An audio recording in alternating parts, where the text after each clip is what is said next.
देख रहे हैं श्री एकता टाइम्स नेट न्यूज चैनल और मैं रशीद सिंह आपका स्वागत करता हूं। प्रशासनिक अधिकारी जो सामाजिक कार्य करते हैं, श्री एकता टाइम्स अखबार और श्री एकता टाइम्स नेट न्यूज की हमेशा ही कोशिश रही है ऐसे अधिकारी को ढूंढा जाए जो निस्वार्थ रूप से अपनी भूमिका अदा करते रहे हों, क्योंकि अधिकारियों की सक्रिय भूमिका के कारण ही देश विकसित होता है और लोगों का भला होता है।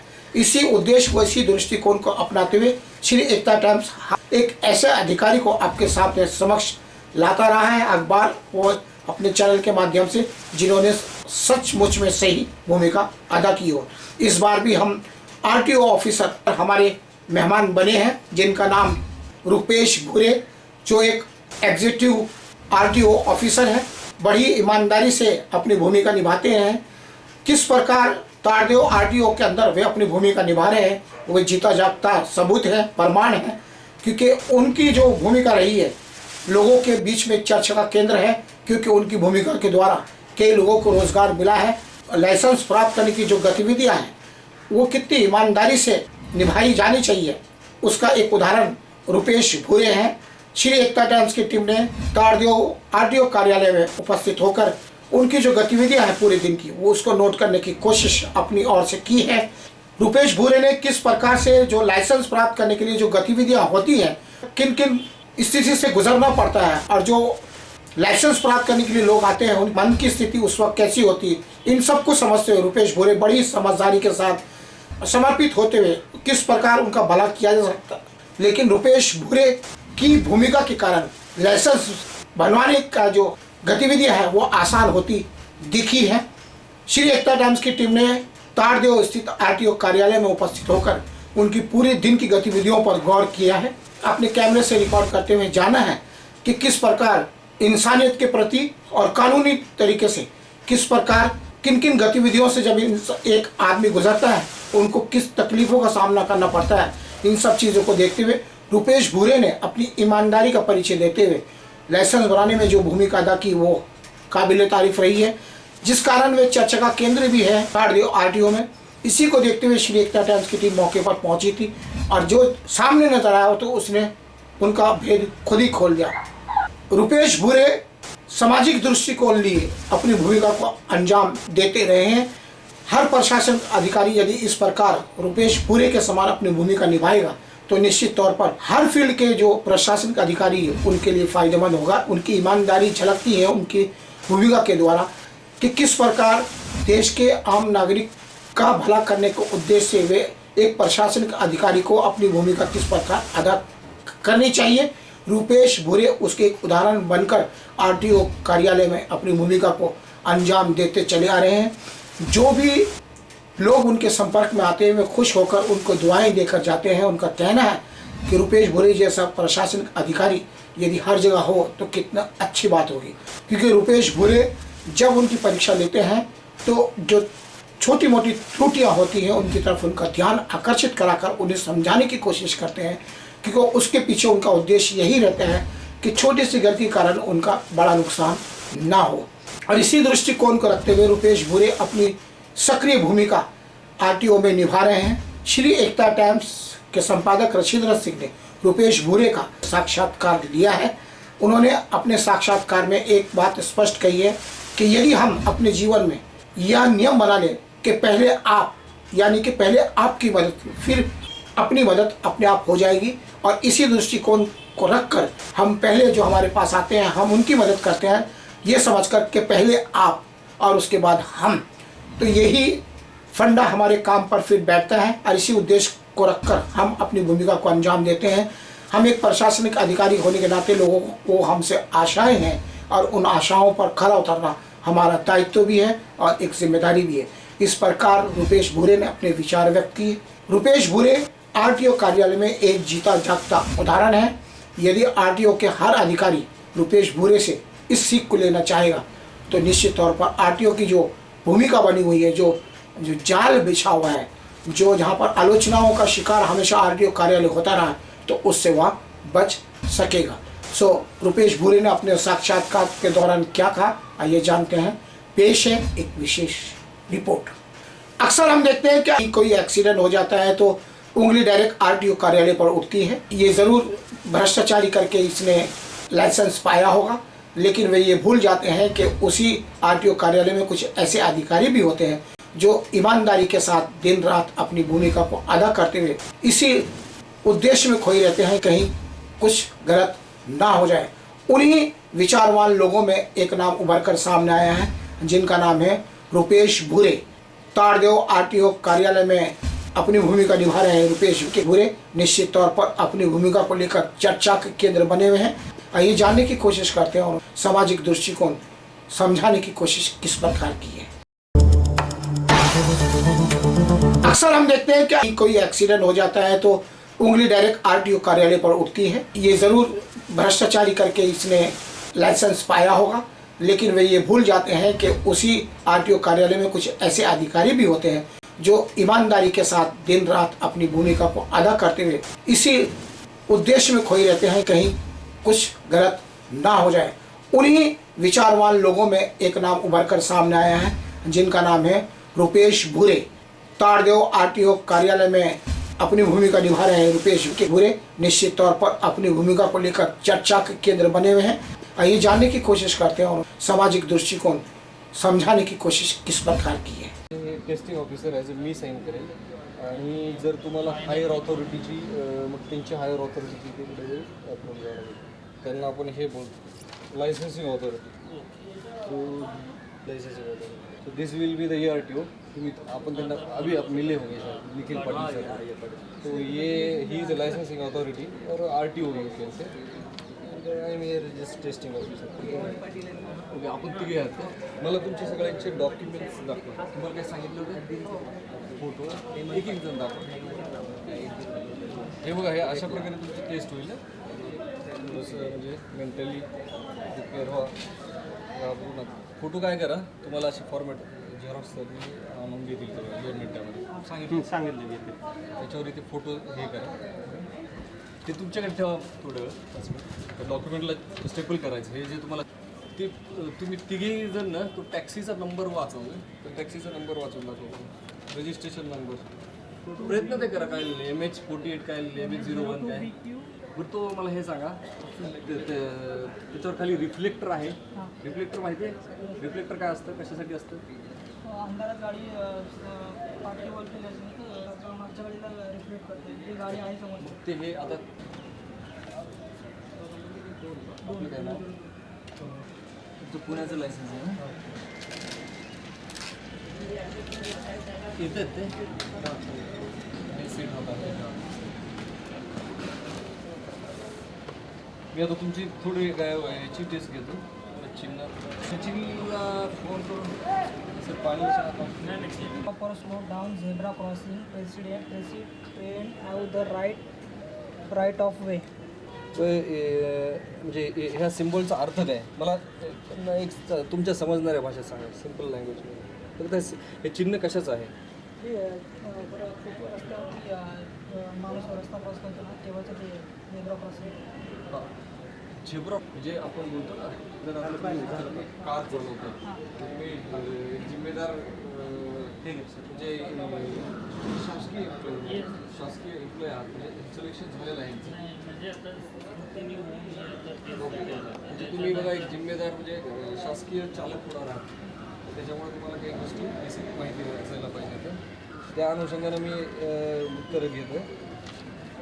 बोलण्याचं फोनवरती बोलायचं ड्रायव्हिंग करताना. हो, फोनवर बोललं तर काय होतं? फाईन लागतो किंवा ॲक्सिडेंट होण्याचे चान्सेस असतात. ठीक आहे. सेकंड आहे, तुम्ही तुमचे ते पेपर भरून घ्या. ते फोटो चेक करून घ्या. आणि याच्यामध्ये हे करा, इथे ना फोटोवर येऊ देऊ नका. ते खाली घ्या. TR आणि MT दोन्हीची लिहून. हो हो, दोन्हीच लिहून. तिथे वर रोल नंबर लिहा. विथ गार्ड आहे आणि विदाउट गार्ड आहे. रेल्वे हो, क्रॉसिंग याचा फरक असतो माहिती. आणि हे 200 मीटरवर आहे आणि हे 100 मीटरवर आहे. काय करू सर, यांना परत एक एक पॅम्पलेटच देऊन टाकू. ठीक आहे, इथं रोल नंबर देतो. जैसे कि आपने देखा कि बम्बई के अंदर हमेशा ही ट्रैफिक जाम की जो स्थिति है आपकी आंखों के सामने आती है और परेशान रहते हैं कि घर से ना निकले, क्योंकि बाहर रोड पर जब निकलेंगे तो ट्रैफिक की समस्या का सामना करना पड़ेगा. लेकिन ये सिस्टम है, क्या कर सकते हैं. लेकिन एक जो सबसे बड़ी बात होती है कि वो जो डिस्टेंस होता है एक गाड़ी के दूसरी गाड़ी के बीच में जो फासला होना चाहिए, तो थोड़ा सा भी टच हो जाए तो वो एक दूसरे को मारने काटने के लिए तैयार हो जाते हैं और माहौल इतना ख़राब हो जाता है कि जो ट्रैफिक जाम हुआ उसकी समस्या ज़्यादा हो जाती है। और जो उसका इल्ज़ाम लगता है उस पर है ये किधर से लेके आ गया, ये इसके बाद लाइसेंस नहीं रहेगा, इसके बाद ये नहीं रहेगा। और माहौल RTO जहाँ पर इनको सर्टिफिकेट मिलता है, जहाँ पे इनको प्रमाण के तौर पर ये सिद्ध करते हैं कि ये ओके है, लेकिन सभी RTO अपनी अपनी भूमिका अदा करते हैं। निश्चित तौर पर उनकी इंक्वायरी होती है, उनको मार्गदर्शन किया जाता है, उनकी भूमिका, लेकिन इल्ज़ाम उन्हीं पे डाला जाता है। लेकिन आज हम RTO में आए और यहाँ पर हमने देखा स्पष्ट तरीके से कि जो सबसे बड़ी समस्या पर किस प्रकार से डीपली जाकर उनका परीक्षा ली जा रही है और किस प्रकार की उनकी कमियों की तरफ जो इंगित कर उनको समझाने की कोशिश की जा रही है। दरअसल RTO की जो गतिविधियाँ हैं, जो अधिकारी हमारी आंखों के सामने आए, वो आंखें खोलने वाली हैं। उन्होंने किस तरीके से किया, हम आपको अपना पूरा रिपोर्ट बताएंगे। फिलहाल हम इन्हीं से जानना चाहेंगे कि सर इतनी ईमानदारी से, इतनी मजबूती के साथ में आज हमने देख रहे हैं, सुबह से हम यहाँ पर आए हैं और अधिकारियों से हमने बहुत लोगों से बात भी की है, तो आपने जो ये भूमिका ली है, आखिर इतनी स्पष्टता और इतनी ईमानदारी आप कहाँ से लाए हैं सर? एक्चुअली है ईमानदारी का बात नहीं है। एक्चुअली ये जैसे वी आर गवर्नमेंट ऑफिसर, ये हमारी कहीं ना कहीं जिम्मेदारी है। हर आदमी की जिम्मेदारी है कि ट्रैफिक के रूल्स, ट्रैफिक रेगुलेशंस को फॉलो करें। चीज़ें बहुत सिंपल होती है, लोग फॉलो नहीं करते और उसके लिए बहुत सीवियर तरह के कॉन्सिक्वेंसेस हमको झेलने पड़ते हैं। राइट। और आज ये सर आए हैं सेंट्रल एडमिनिस्ट्रेटिव ट्रिब्यूनल की तरफ से, उनके कुछ कैंडिडेट हैं, उनके टेस्ट हम कंडक्ट कर रहे हैं। हाँ। और एट द सेम टाइम मैं एक बोलना चाहता हूँ कि हमारी रिस्पेक्टेड रस्कर सर, हमारे जो बॉस हैं RTO सर, तो उनके पास अभी रोड सेफ्टी का भी चार्ज है। हाँ। Road safety is a joint transport commissioner, is with under his guidance हम सब लोग बहुत ही इफेक्टिवली अच्छे से काम कर एक रहे चीज़ जो हैं। बहुत ज़्यादा प्रभावित की, जो एकदम परफेक्ट जो मुद्दे होते हैं वो लोगों तक पहुंचाने की कोशिश लोग करते पहुंचाने की हैं, कोशिश। लेकिन वो समझ नहीं पा रहे। लेकिन हमने देखा कि यहाँ पे कुछ डर रहते, आपने उनको प्रिंसिपल बच्चों को समझता है, टीचर को समझता है, अपनी भूमिका अदा कर ले, ठीक उसी तरीके से आपने उनके साथ व्यवहार किया। तो कहीं ना कहीं मैं बोलता हूँ कि ये सिर्फ एजुकेशन देने से या अवेयर करने एक पार्ट है। अवेयर करना ये हमारा जिम्मेदारी है, कर रहे हैं। हमारे सीनियर ऑफिसर्स तो बहुत मन लगा के कर रहे हैं, बट कहीं ना कहीं ये लोगों को भी मतलब सेल्फ अवेयरनेस जो है उसको सिविक सेंस बोल सकते हैं। जनरली इन अदर कंट्रीज़ के कंपैरिजन में, यूरोप कंट्रीज़ को देखेंगे तो उनके कंपेयर में इंडियन, सॉरी टू से बट इंडियन लोग उतना सिविक सेंस नहीं है, उतनी वी अभी बन रहे हैं। तो we need to be more aware regarding this accidents, regarding traffic rules.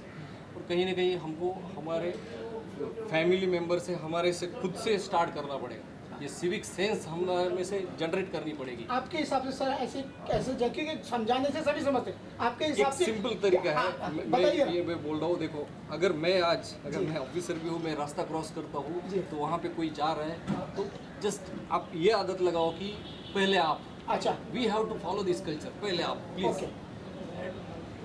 I think this is the basic mantra अच्छा, कि सब रूल्स, सिंपल रूल्स फॉलो करो, क्योंकि अगर हम रूल्स नहीं फॉलो करेंगे तो बहुत ही सीवियर, मेरे से शायद आप ज़्यादा जानते होंगे, हॉस्पिटल में या बहुत सीवियर कॉन्सिक्वेंसेस होते हैं। नॉट जस्ट दैट विक्टिम, वो एक्सीडेंट जो जिसका हो रहा है, नॉट जस्ट वो, बट उसका फैमिली इकोनॉमिकली भी डिवोस्ट हो जाता है, उसके डिपेंडेंट बहुत ये हो जाता है। अगर वो अर्निंग पर्सन है, जो बोलते हैं बैकबोन ऑफ फैमिली है, तो उसकी पूरी फैमिली क्रश हो जाती है। एक क्वेश्चन मेरा आपसे ये ऐसा है कि Please. जनरली तौर पर सब लोग ये लाइसेंस लेकर आते हैं, गाड़ी चलाते हैं, फिर भी वो बहुत सारी त्रुटियां करते हैं, तो लेकिन समझाने से समझ सकते हैं। ऐसे वो कौन से पॉइंट हैं जो आम आदमी आपके शब्दों के द्वारा यदि सुन ले और जैसे कि आप समझाते हैं जिस अंदाज से, तो उनके घर कर जाए उनके दिल के अंदर और वो सुधर जाए और उसका प्रभाव बोलता हूँ समाज कि में जाए। जैसे कि डिस्टेंस का आपने बताया, भारतीय सिटीजन की एक जिम्मेदारी नागरिक समझ के हम सब लोगों ने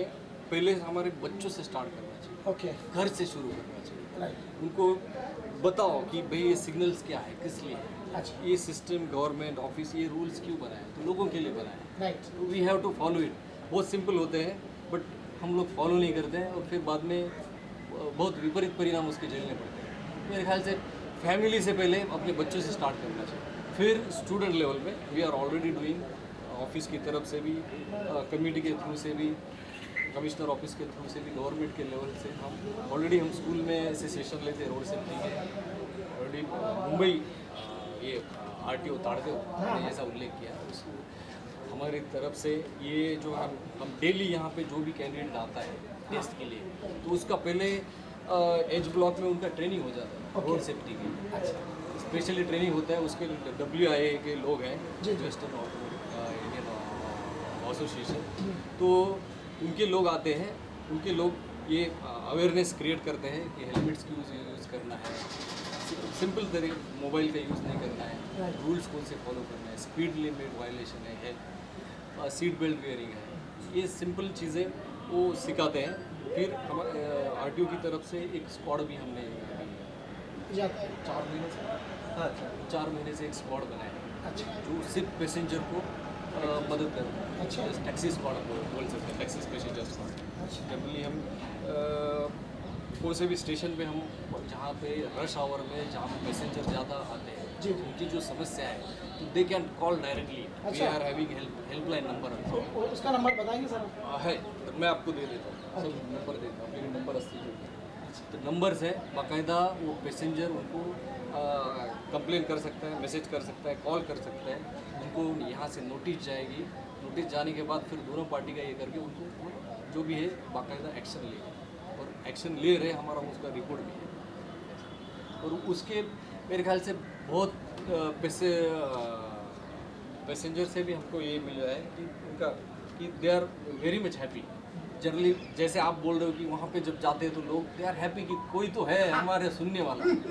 ये रश आवर में क्या होता है, लोग भाड़ा जो नाकारते हैं, रिजेक्शन करते हैं, that is the main concern. इसी क्वेश्चन पे आते हैं। फील्ड में इंसान एक अपनी बुलंदी छुए हुए वो अपनी जगह पर फिट है और संतुष्ट होता है, क्योंकि उसको घर से आधार संस्कार मिलते हैं, तो अपनी भूमिका कहीं ना कहीं टीचरों का आशीर्वाद मिलता है, वो अपनी भूमिका 100% अदा करता है। आप भी अपनी जगह पर ईमानदारी के साथ भरपूर गुलदस्ते के रूप में अपनी ज़िंदगी को सजा रहे हैं। क्या आप संतुष्ट हैं? डेफिनेटली इट्स आवर RTO की तरफ से हम लोग ये डिपार्टमेंट में, मोटर व्हीकल डिपार्टमेंट में काम कर रहे हैं। ये हमारा जिम्मेदारी है, ड्यूटी है, and we are trying to fulfil our duty at our level. हर लैंग्वेज में जाके समझाते हैं एकदम।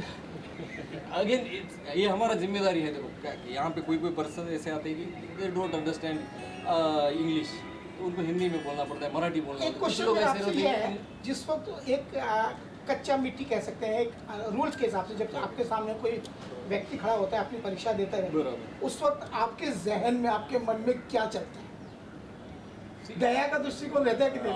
दया से लेके देखो, मैं बोल रहा हूँ कि हम लोग में कुछ ये भेदभाव नहीं होता है यहाँ पे। हाँ। बट मेन कंसर्न है कि अगर उसमें एबिलिटी है कैंडिडेट में, तो उसके ऊपर अन्याय भी नहीं होना चाहिए। अगर समझो कोई लड़का है यार, he is 99% okay, just because of उसको एक कोई सिंबल पता नहीं है, तो उसके लिए उसको फेल कर, but at the same time वो ड्राइविंग स्किल उसका बहुत अच्छा है, अच्छा। उसके ऊपर अन्याय नहीं होना चाहिए, और उसको अकॉर्डिंगली। बट अगर ड्राइविंग स्किल उसका कहीं पे तो प्रॉब्लमेटिक है, सपोज अगर कोई ड्राइव कर रहा है, उसमें ट्रैफिक को अगर रिवर्स गियर या फिर स्पीड का कंट्रोल नहीं हो रहा है, अगर ब्रेक को, एक्सीलेटर को उसको कितना देना है वही पता नहीं, तो रास्ते पे जो स्टूडेंट जा रहे हैं या कोई भी पेडेस्ट्रियन है उसको हानिकारक होते हैं। तो इन दैट केस हमारा एक ही फोकस रहता है कि वो आदमी को कैसे भी करके लाइसेंस मिलना नहीं चाहिए, क्योंकि अगर गलत आदमी को लाइसेंस मिलेगा तो गलत आदमी ड्राइविंग करेगा, और उसके कॉन्सिक्वेंसेस जो भी है, विपरीत परिणाम लोगों को भुगतने पड़ेगा। तो अल्टीमेटली वी आर जिम्मेदार। तो ये हिसाब, ये कंसेप्ट आस्पेक्ट देख के हमारा मतलब कोई भी उसमें भेदभाव नहीं रहता है। अगर कैंडिडेट को वेदर ही अगर एबल है, इज गुड, वजह से ट्रैफिक का नॉलेज अच्छा है, मतलब वो पास हो जाएगा।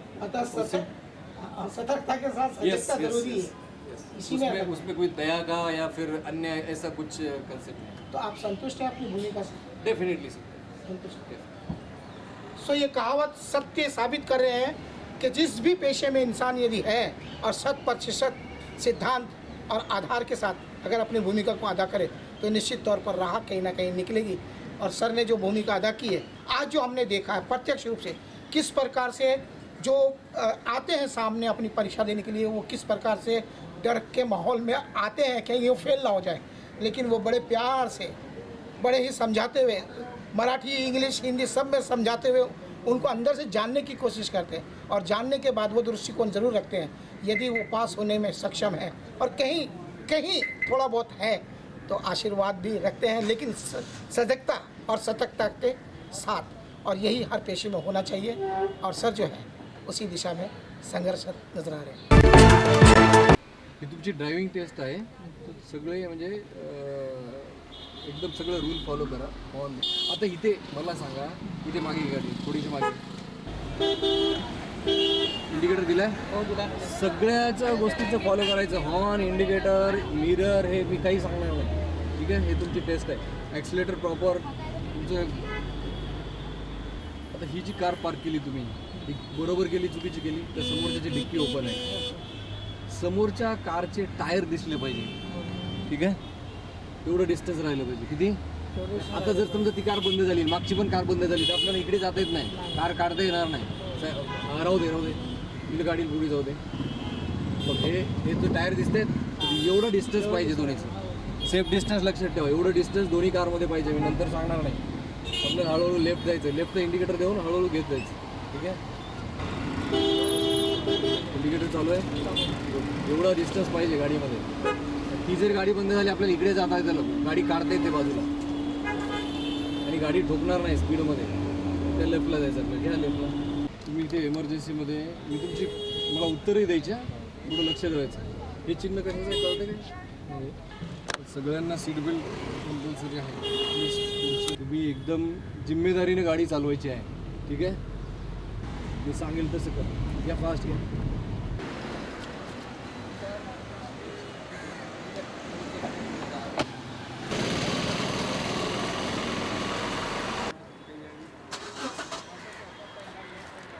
हे चिन्ह काय दाखवतं? तिथे